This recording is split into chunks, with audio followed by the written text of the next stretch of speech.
man, HTG crew. HTG crew. It's back-to-back weeks. We got the second place finisher. I swear.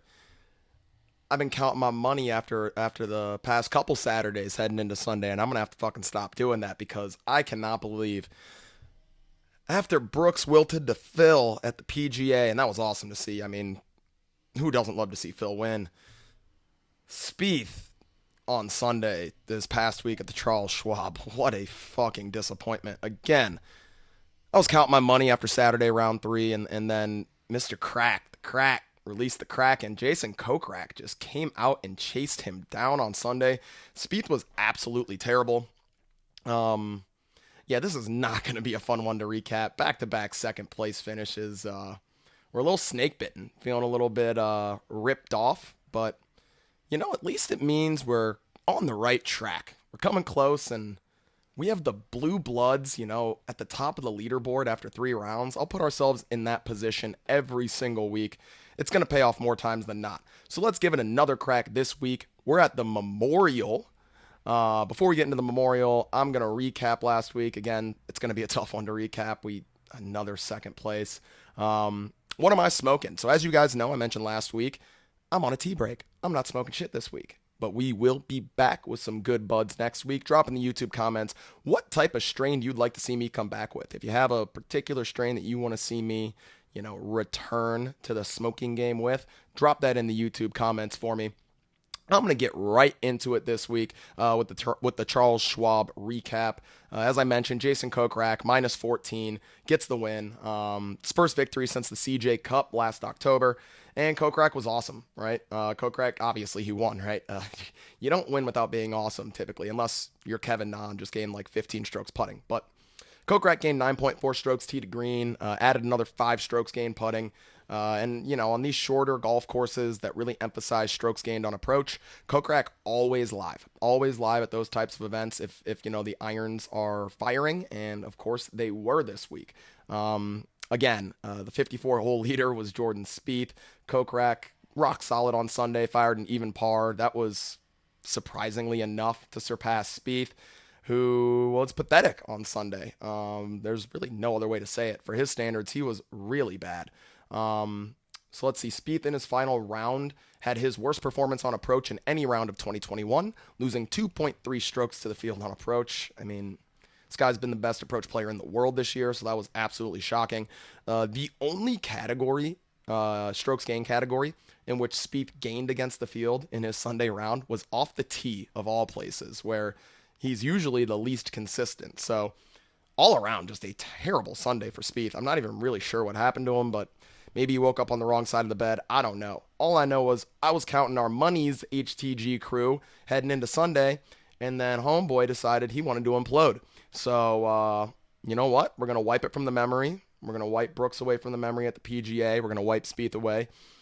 And we're going to keep the same approach because even though the results didn't go our way, I got to think the process is good. We're oh so close. And I think we got the winner this week. I mean, I'm going to be devastated if we have another 54-hole lead that we blow. So I really hope we can get it this week and actually finish this one off. And actually, one more thing I wanted to talk about with regard to the Charles Schwab. The last, you know, little blurb I usually do is sort of reserved for a player who had a performance that might go a bit under the radar, at least in one or two aspects of his game. And this week, I'm going to talk about Justin Thomas, who he's been like oddly average or very mediocre. I mean, poor by his standards on approach over his last couple of events. The PGA Championship, he gained 0 strokes on approach, so he's dead even to the field. Gained 0.3 strokes on approach last week, so a bit better. But what I really was interested to see is that the putters flipped back into form for JT. With the flat stick, he's gained now in back-to-back events, and he looked really broken with the putter before that. So seeing Thomas return to form with the flat stick, we know he has plenty of upside with the irons, and he can turn them on at any point in time. I mean, he gained massively on approach in 2 of his rounds. In rounds 2 and 4, Thomas gained 2.2 and 1.8 strokes on approach, respectively. So I mean, if he can just string together 4 of those rounds on approach and the putter still looks good, I mean, Justin Thomas is always going to be in contention when the putter's there. So it was really interesting to see Thomas, continue the good putting. I believe he gained, 1.7 strokes putting last week. And if he can do that and string together 4 good rounds with the irons, as I mentioned, he's certainly going to be live to win here this week at Muirfield Village. So yeah, that is really all I want to talk about the Charles Schwab for. I mean, would have loved to recap this event a little bit more if Spieth won and we all cashed our outrights, but hey, we're on to next week, and we got some more outrights to cash at the 2021 Memorial Golf Tournament. We're at Muirfield Village Golf Club, as I mentioned. It's in my home state of Ohio. Let's go. We're in Dublin, Ohio, just outside of Columbus. Plays at a par 72, does Jack's Place, 7,543 yards, and we are on bent green surfaces this week. John Rahm is defending his title last year, shot -9 in his win. Seeing that we're playing at a par 72, we get a full complement of the par 5s this week. So we have 4 par 5s. So par 5 scoring will be pretty important this week. Our par 4s, though, are really where you're going to have to make your hay. Most of them playing 450 to 500 yards. So they are going to be a bit longer. The weather's pretty hot this week in the high 80s, so may make the course play a bit shorter. I'm not necessarily as interested in driving distance as I am strokes gained off the tee. And the fact that it's going to be hot just helps me make that case a little bit more, right? You're going to get a little bit more distance off the tee in the hot weather. Par 3s this week are going to play near 200 yards. 3 of them are. The exception being the par 3 12th, which is going to play at 180 yards. Muirfield has changed their green complexes. Last year, they did an overhaul of the green complexes. These are some difficult green complexes, and you are going to have to bring a short game with you. If you miss the green, you're going to have to be a good around the green player, or drain some knee knocker putts for par. So players with a good short game do certainly get a boost this week. We've been looking, the PGA Championship, I believe we looked at a little bit of short game. We've been looking at a little bit of short game in some events, but for the most part, we've been sticking to the strong ball strikers. This week, we definitely are sprinkling in some around the green and some putting. So the statistical model for this week: strokes gained approach, par 4s gained 450 to 500 yards, strokes gained off the tee, strokes gained around the green, and strokes gained putting. As I mentioned, you're going to have a short game this week. Conditions are pretty benign. I mentioned it's hot, but we will probably get some rain on Thursday. Other than that, wind should be pretty low, hovering around 8 miles an hour. Scoring conditions should be pretty solid around here. So with that, let's get into my winner, who is in the top shelf. So in the YouTube comments, drop who you think my winner is and let me know who you think's going to win the 2021 Memorial Golf Tournament. Again, my winner is in the top shelf. I have an inkling you guys probably already know who it is with my lead up. Withdrawals, we have no withdrawals this week, so no players that you have to worry about getting the fuck up out your lineups. They're all teeing it up this week as of now. And I'm recording this on a Tuesday. So as of Tuesday, everyone's teeing it up. And yeah, with that, we can just roll right into the top shelf plays. I'm going to get a little bit of water. I realize I fly through this shit when I'm on a tea break. I probably need the weed to slow me down a bit for you guys. But, man, these last 2 weeks have been tough. Not because we've been on a tea break, but because we keep hitting fucking second places. Let's go ahead and get ourselves a W, guys. And not only do we need a W in the outright, let's cash ourselves something big on Draftkings. I believe it's a $20 tournament on Draftkings this week, but $250,000 to first. So a large top prize, a very strong field, right? A premier event here at Muirfield Village, the Memorial Golf Tournament. So with that, let's get into the top shelf plays. Top shelf plays are $10,000 or more in DraftKings salary. The first top shelf play absolutely boned us last week. It is the most expensive player in the field. It is Mr. Jordan Spieth at $11,300 price tag, 12.1% projected ownership. I'll take that any day. I mean, Spieth was awful on Sunday, and he was stellar, right? On Thursday, Friday, and Saturday, had a 54-hole lead. I am not willing to write him off due to his terrible performance on Sunday. If anything, I think it probably motivates him coming into this week. players are allowed, especially like elite players are allowed to have a bad round and come back and be elite. If Spieth starts to trend in a bad direction, if we see him struggle here over his first couple of rounds, maybe miss a cut or just struggle over the course of the tournament, then we can reevaluate maybe where his form's headed.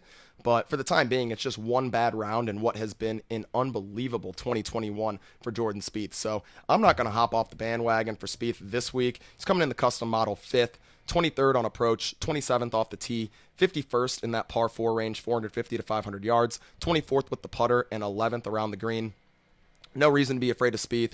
I thought that more people would be going to Jon Rahm, but he's getting the same projected ownership as Spieth at 12.1%. So I couldn't argue with you if you wanted to go to Rahm, but my preference lies with Spieth this week, even after getting burned. And I think particularly because we got burned, we're getting a little bit lower ownership on Spieth because maybe that Sunday round's just sticking out in people's minds a little bit more. It's, a little bit easier to recall. That recency bias sort of gets to folks sometimes. So I do like Jordan Spieth the most if I'm paying all the way up at that $11,300 price tag, 12.1% projected ownership. Since strokes gained approach leads our model, these next two players in the top shelf should come as no surprise to you. They are the best approach players in the world. One of them being Collin Morikawa, $10,400 price tag, 18% projected ownership. Morikawa coming third in the custom model. First on approach over the last 12 measured rounds, comes as no surprise. 16th off the tee. So he's been really good off the tee lately, which we love to see. Second in that par 4 range, 450 to 500 yards. So he's absolutely crushing the model. 94th with the putter and 76th around the green. So Morikawa, and I've mentioned this before at some events where we've looked at around the green, you can still justify Morikawa just because he's very live to lead the field in greens and regulation, right? Like he doesn't necessarily have to get up and down because he is that good with his irons and that good, has that high of a ceiling as far as greens and regulation are concerned. So if Morikawa can putt a little bit better and chip a little bit better around the green, make some up and downs, he's very live to win this week, and he might not even have to do that if he can just pace the field in greens and regulation. So really like Morikawa at that $10,400 price tag, 18% projected ownership.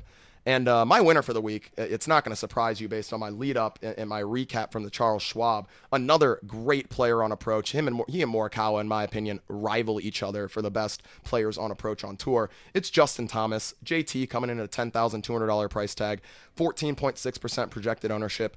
And I'm getting like similar feelings that I had that made me pick JT to win at Sawgrass at the Players earlier this year. And we did hit on that pick. If you guys remember HTG Crew, I'm sure you do. This is a golf tournament that JT is going to win at some point in his career. It's going to happen. It's the golf course is too good of a fit for him. His tournament history bears out that he will be competitive here. He has a T8 and a T4 in 2018 and 2017, so already has a top 5 to his name. He can play around this track, and it makes sense given his golf game. JT coming in 26th in the custom model, 26th on approach, 34th off the tee, 42nd on that par 4 range, 64th with the putter, and 70th around the green. As I mentioned, though, he's been turning that putter around over the last couple events, which is huge to me because even though he's coming in 26th on approach over the last 12 measured rounds, he clearly has the upside to lead the field in approach this week. He's Justin Thomas. The irons can catch fire at any point in time. I love the fact that JT's down here at $10,200, almost down into the mid-shelf for Justin Thomas on a golf course where we're looking at strokes gained approach. Yeah, give me all the JT this week. He is, again, my winner for the event. Absolutely love Justin Thomas. And again, he's going to win the Memorial at some point in his career, so why not this year? Similar to our take at TPC Sawgrass. And yeah, JT actually closes out the top shelf for us, so we can move on to the mid-shelf plays. Mid-shelf plays are $7,500 or more in DraftKings salary. The first mid-shelf play is our 2019 Memorial champion, Patrick Cantlay. $9,500 price tag, 14.8% projected ownership. Really turned it around at the PGA Championship. Had been struggling mightily prior to that. Gained 7.9 strokes on approach and 9.3 strokes tee to green at the PGA. And the only reason he didn't gain more tee to green is because he lost 2.9 strokes around the green. So 4.3 strokes gained off the tee, 7.9 strokes gained on approach. I think it's safe to say that Cantlay's ball striking is back. He had been struggling prior to that, missing 4 cuts in a row, which is just absolutely unheard of for Cantlay. So great to see his game return to form. Obviously, the course history is good, given that he was your 2019 champion. Yeah, nothing not to like for Cantlay here at $9,500. And surprised he's not carrying more ownership than that 14.8%. A guy who's stealing some of that ownership, he continues to appear in our plays here in the mid shelf, and he keeps moving his way up and up the mid shelf. And it's crazy that he's priced here in a field this strong, but he's been that good and he warrants it. It's Mr. Kent State Golden Flash, Corey Connors, $9,300 price tag, 15% projected ownership. I would rather have Cantlay because he presents more upside to me, but it feels hard to say anyone is like a safer play from a ball striking standpoint than Corey Connors nowadays. I mean, Victor Hovland is another guy that comes to mind, but Connors coming with a discount to Hovland, $600 discount, sort of a poor man's Hovland as of right now. I mean, the form's been amazing. I'm not sure if Connors is actually this caliber of talent, and time will tell, but man, he's coming in 10th in the custom model, 5th on approach, 10th off the tee, 27th in that par 4 range, and of course we know Corey Connors can't putt, 98th with the putter and 85th around the green, but similar to what I said about Morikawa, he is so good with the ball striking that it might not matter what he does around the green. So I mean, Connors looking very solid. Made the cut both times he's played this event, a T22 in 2020 and a T65 in 2019. So improvement last year over his debut in 2019. Yeah, Connors feels like a safe play. If you're playing in tournaments, though, I do like paying the extra $200 to get up to Cantlay. Or honestly, taking a $200 discount to Patrick Reed, who I think also has more upside than Connors. P. Reed coming in at a $9,100 price tag, 12.1% projected ownership.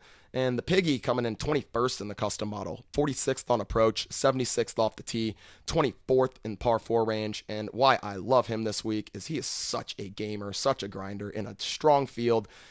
You can trust him to get up and down. He's 25th in strokes gained putting and 9th in strokes gained around the green.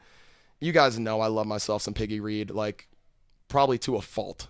I love myself some Piggy Reed. This guy is just a fiery competitor that people love to hate because he will do just about anything to try to win a golf tournament. And last time I checked, that's good for us if we roster him in Draftkings. So Patrick Reed certainly looking like a good play this week.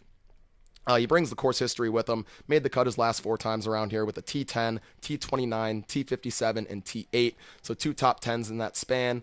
Gained 20.35 strokes total over those 4 events. So loving myself some Patrick Reed absolutely this week. 12.1% projected ownership. And then I sort of hit a dead zone where I kind of want to just pay down. One guy who I want to quickly mention, who I think you should take a look at, is Joaquin Niemann. Niemann we really liked last week. He's a guy that can just gouge strokes around the green, which is why I'm not going to play him this week. But he is uber talented with the irons, a great ball striker. You can look to him at $8,800.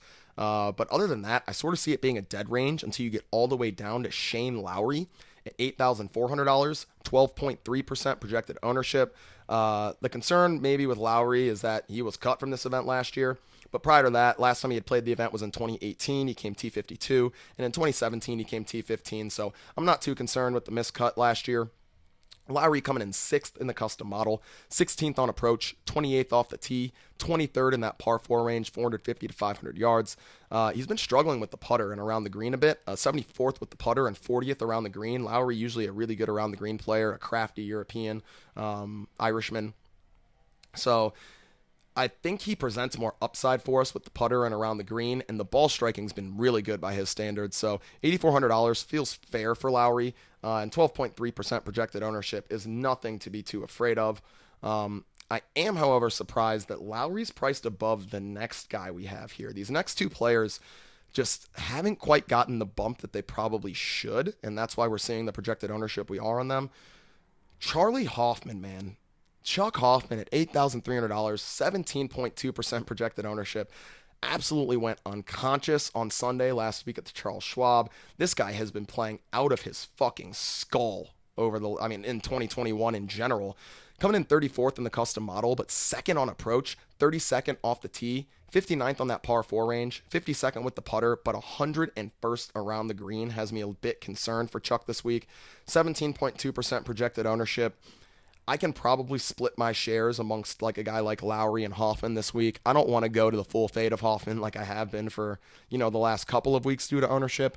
He's just been too good with the ball striking to do that. So sprinkle in some Chuck Hoffman at an $8,300 price tag, 17.2% projected ownership. And the other guy I mentioned who feels a bit underpriced based on how well he's been striking the ball in 2021. And I usually love to play this guy. He's been gaining so much steam with the ownership, and rightfully so. It's Keegan Bradley. $8,000 flat is his price tag, 18.4% projected ownership, coming in first in the custom model, 18th on approach, 9th off the tee, 15th in that par 4 range, 450 to 500 yards, 67th with the putter, which is actually solid for Keegan Bradley, to be honest with you, and 7th around the green. Keegan is a good around the green player, one of those guys who I think people conflate that, the idea that he's not good around the green because he's a bad putter. Like, no, he's a good around the green player. He's just awful once he gets on the green. So 18.4%. Keegan, a guy I usually like to fade when he gets high ownership. He is a volatile player. The term going full Keegan, like this guy can absolutely fall apart. But I will sprinkle in some Keegan this week. He's coming in first in our custom model. I've mentioned this before. I haven't mentioned it in a bit, but in the 2020 season, I think I focused a bit too much on projected ownership and didn't just sort of play my guys. So the fact that he's coming in first in the custom model, I'm certainly going to sprinkle in some Keegan Bradley, even at that 18.4% projected ownership, and especially because he's underpriced for how well he's been playing lately. The next play you guys probably aren't going to want to hear me say because, man, I feel like I keep playing this guy and he keeps letting us down, but one of these weeks he's going to pay off huge. It's Jason Day. $7,700 price tag, only 4.2% projected ownership. And honestly, I bet he comes in lower than that. Coming in 14th in the custom model, I was surprised to see. 66th on approach. We're going to have to see the irons return for Day, but 6th off the tee, so he's been stellar off the tee lately. 40th in that par 4 range. 116th with the putter. Like, he has been broken with the putter, but one of these days he's going to turn it around. I mean, we know what the upside is with Jason Day with that flat stick. At one point in time, he was one of the world's best putters. So love to see Day turn it around because we know what he can do around the green, coming in second in this field over the last 12 measured rounds around the green. So if Jason Day can bring the flat stick with him for once, and he's lost in 4 straight events with the putter, if he can just do anything with that flat stick, then I really like his prospects this week. And at 4.2% projected ownership, and as I mentioned, I think it's actually going to come in lower than that, I'll take my chances that Day can roll in some putts this week, that maybe he found some form with the putter. So Jason Day, $7,700 price tag, 4.2% projected ownership. Buyer beware. I'll be rostering him, but it is a volatile play, a high-risk play, but one that could reward you very handsomely if Jason Day finds some form with the putter. The next player is someone who's much safer than Day, which, I mean, it's crazy to say at this point, but Cameron Tringale, I mean, he's been hitting the ball so well. $7,600 price tag, 14.9% projected ownership. Tringale coming in 33rd in the custom model, 40th on approach, 103rd off the tee is the concern, but 37th in that par 4 range, 450 to 500 yards, and has been great with the short game. I mean, he was really good with the short game at the PGA, if I recall. 21st in strokes gained putting and 3rd in strokes gained around the green. And yeah, let's see, at the PGA, yeah, he gained both around the green and putting at the PGA, gained, even though he missed the cut, gained around the green and putting at the Charles Schwab.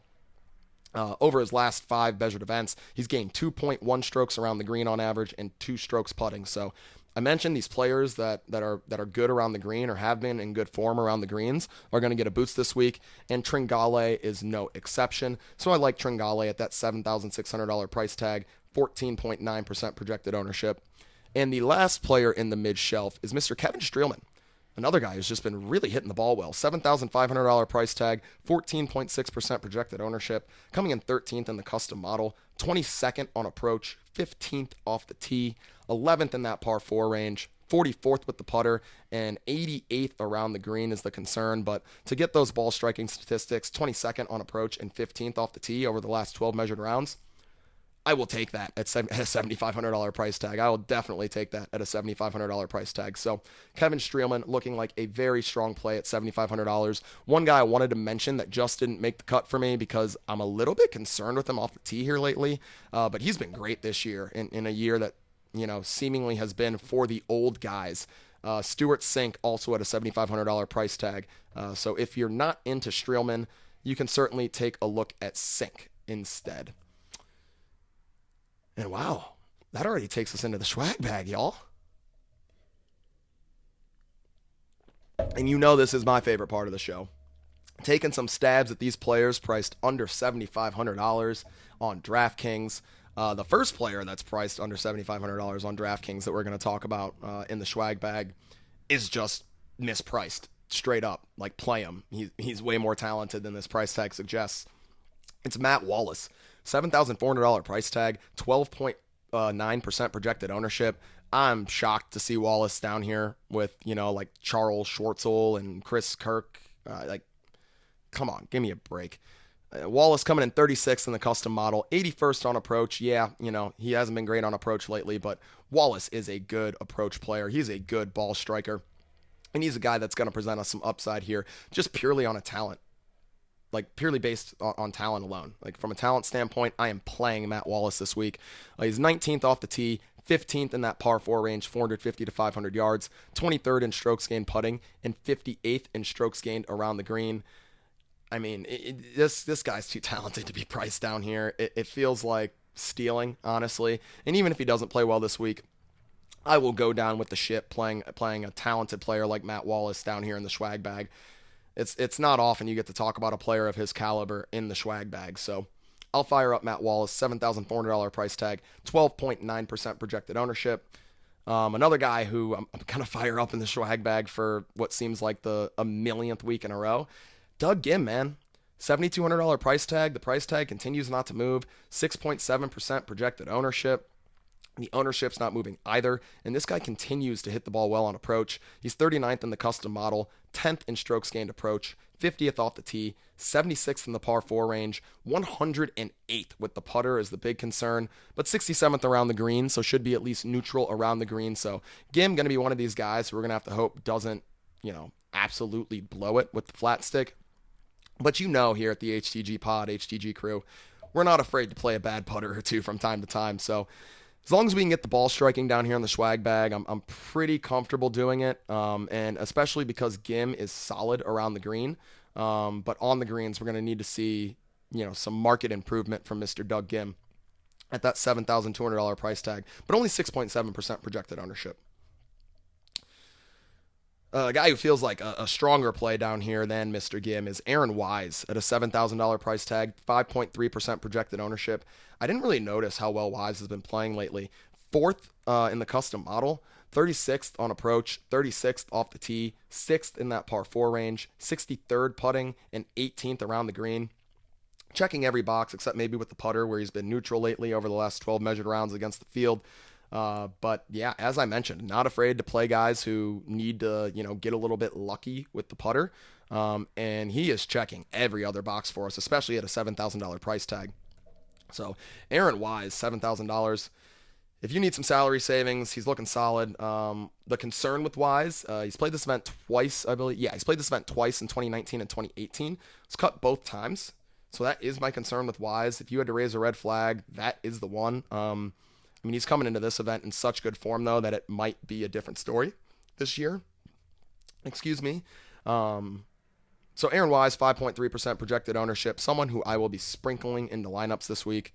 A guy who I played last week, and we talked about last week, Mr. Luke List, coming in at a $6,900 price tag, 4.3% projected ownership. Came T10 last year, is coming in 7th in our custom model, 37th on approach, 12th off the tee, so the ball striking's there, 10th in that par 4 range, 450 to 500 yards, and as you guys who listen to the podcast know at this point, Luke List, terrible putter, 113th in strokes gained putting in this field over the last 12 measured rounds, but 39th around the green, so he at least mitigates the awful putter with a good short game around the green. So Luke List, $6,900 price tag, 4.3% projected ownership, has the tournament history, has the ball striking, and it's hard to find guys in this swag bag that I want to play. A lot of people are going to go all the way down to $6,100 Kyle Stanley. I'm going to prefer to fade. I understand why they're doing it, obviously, because he's coming in 8th in our custom model, 20th on approach, 26th off the tee, 5th in the par 4 range. But he doesn't have a great short game, 75th putting and 65th around the green. And mainly, he's Kyle Stanley. and he's really popular. Let me take a look here. But yeah, projected for 16.5% ownership. If I can fade a guy at a $6,100 price tag that's projected for that much ownership, I'm going to do it. It's the reason why I was off Vincent Whaley last week, even though he did come through for folks. I mean, when you get down to that caliber of player, right, like a lower tier player in an event like this, I mean, their miscut equity it's pretty substantial. So to fade a guy all the way down there at 16.5% not only gives you a good chance at eliminating 16.5% of the field with a miscut from a guy who has a lot of miscut equity, but it also allows you to build a lot differently, because a lot of these lineups are going to be stuffing in Kyle Stanley at 6,100 and then looking all the way up to the top, which leaves that sort of dead zone in that low 7,000, high 6,000 range where the Doug Gims, the Aaron Wises, the Luke Lists live. And that could provide the pivot, the differentiation that we need to take down some tournaments this week. So I don't love the bottom of this. I do want to mention Kyle Stanley at $6,100. If you do need a price savings, he is like your clear go-to down there. You could also maybe look to Russell Knox, a guy that we played last week at $6,100. But outside of Knox and Stanley, I mean, I wouldn't want to go any lower than Lanto Griffin at $6,800, 5.5% projected ownership, and I will be firing up plenty of Lanto this week. 6,800 makes us, it allows us to do a lot of things, and I really like Lanto for this golf course. 46th in the custom model, 71st on approach, 24th off the tee, 36th in that par 4 range, 77th with the putter, and 63rd around the green. Lanto came T44 last year, and man, he's been better in 2021 than this price tag, suggests, right? $6,800 for Lanto Griffin. I will be happy to pay it.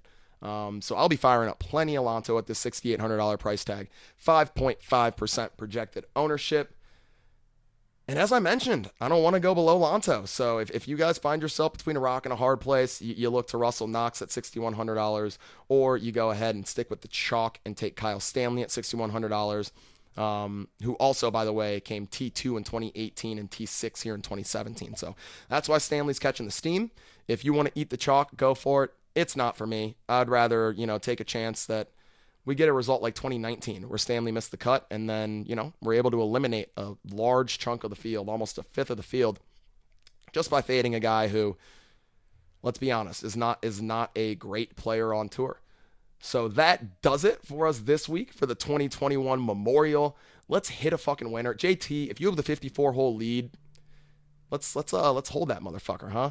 The one thing I do like about picking JT is I feel like usually JT is a guy who chases people down on a Sunday. So hopefully, like similarly to the players, we won't have to sit on a 54-hole lead. And if we are, I promise you, HTG crew, I won't count my money headed into Sunday.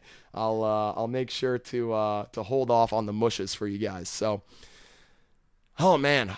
U.S. Open week's coming up soon. Torrey Pines down in San Diego, not too far from me. I'm actually planning on going on that Saturday, so we're getting pumped for the U.S. Open.